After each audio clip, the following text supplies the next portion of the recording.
In this video, we're going to be talking about aeronautical decision making.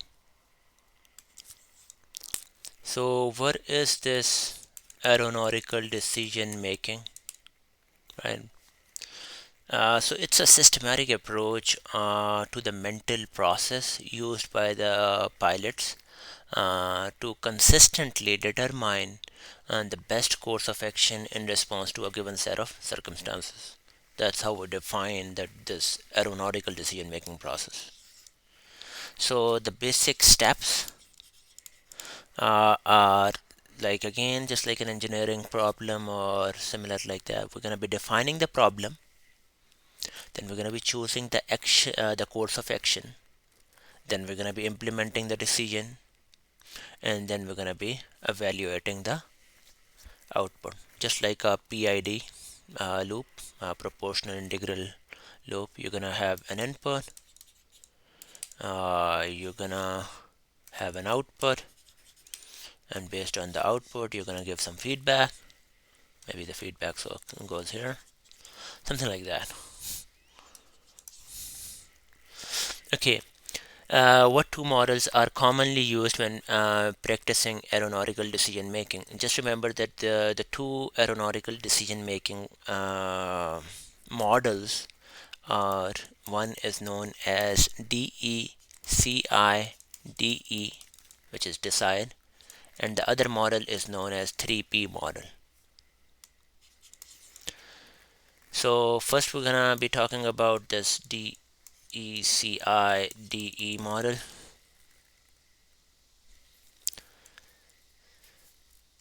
So D stands for detect a change needing attention.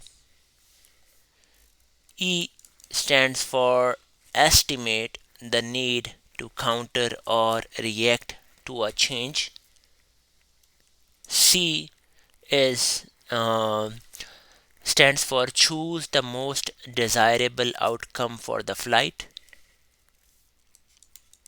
I stands for identify actions to successfully control the change.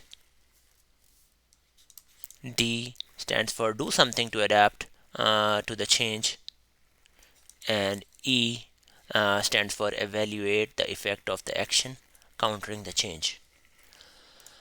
Uh, Here I'm gonna just share a personal experience. So when I was learning the landing, right, my instructor, who was an ex Air Force officer, he used to tell me that. So when I was on the final glide, and he used to ask me, like, are you on the glide path or above the glide path or below the glide path?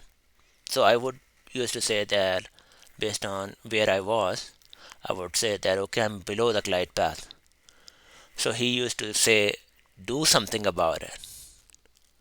So, and whenever I'm above the glide path, he would like kind of repeat the same question that, what do you think?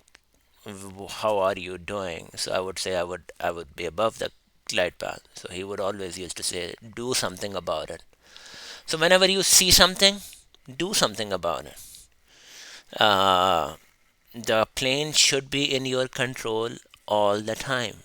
It should not just be like, okay, it's gonna get there. No, it should be exactly the way you wanted it to be. Okay, how is the 3P model different from the decide model in this decision making world? So the 3P process is the continuous loop of the pilot's handling of hazards. So the decide model and the naturalistic decision making focus on particular problems requiring resolution.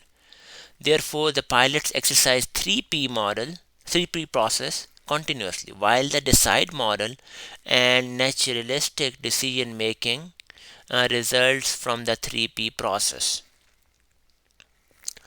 So the main difference between the 3P process is that it's a continuous loop of pilots handling the hazards, right? Whereas in the decide model, you are making result. You are actually so basically you can say that this is the in this model, this is the sub part of this model. So the natural so the decide is gonna be basically uh, the decision making result from the 3p process. In 3p process you are continuously monitoring something and you are working on it, right? Whereas in the decide model, where you are detecting, estimating, choosing the so basically the choosing what to do and making a decision based on that is gonna be the it's gonna be basically the uh, it's gonna come in that model.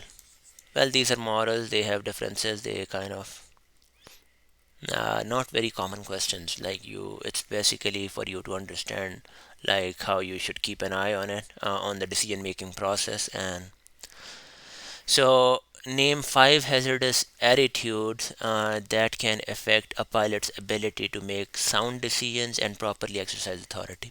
Just remember these ones, they are really you should be aware of that. There is anti authority, there is impulsivity, there is invulnerability, there is macho,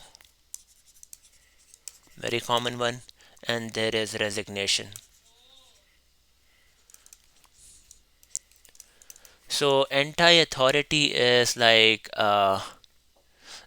you should like if you are feeling this attitude, you should remember that everyone has to follow the rules. That's usually right. If you are in this mode, impulsivity, just remember think first, not so fast.